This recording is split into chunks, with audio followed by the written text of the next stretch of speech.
इमरान खान के कौमी असम्बली में वापसी के ऐलान पर हुकूमत बौखलाहट का शिकार हो गई।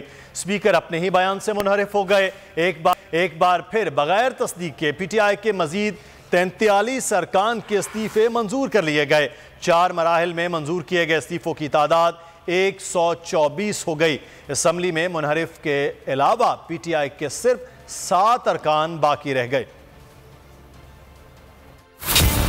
कप्तान का असेंबली में वापसी का ऐलान, शहबाज सरकार बौखलाहट का शिकार। स्पीकर कौमी असेंबली ने अपनी ही कही बात की नफी कर दी। कई माह इस्तीफों की तस्दीक की शर्त लगाते रहे। जैसे ही असेंबली वापसी का ऐलान हुआ, धड़ाधड़ मंजूरी शुरू कर दी। एक साथ मजीद 43 अरकान के इस्तीफे मंजूर कर लिए। स्पीकर ने मंजूरी से मुतालिक कोई नोटिफिकेशन जारी नहीं किया।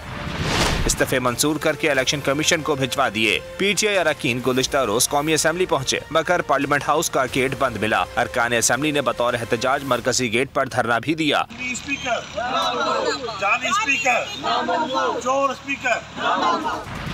अरकान ने इस्तीफे वापस लेने के लिए स्पीकर को ईमेल्स और खतूत अरसाल किए।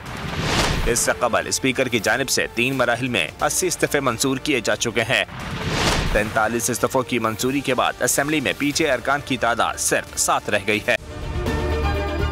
अगर ये वीडियो आपको पसंद आई है तो हमारे चैनल को सब्सक्राइब कीजिए और बेल आइकॉन को क्लिक कीजिए।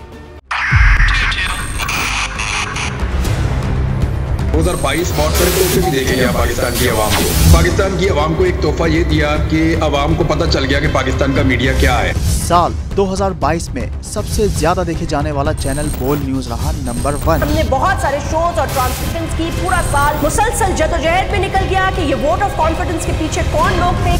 तोड़े रेटिंग के सभी रिकॉर्ड। सोशल मीडिया पर भी सबसे ज्यादा तेजी से 2.4 बिलियन व्यूज का संगे मील अबूर किया। एंकर्स को भी आवाम में सबसे ज्यादा मकबूलियत मिली और सोशल मीडिया पर भी बोल रहा सब पर सब्सक्राइब करें और बेल दबाएं ताकि कोई खबर रह न जाए।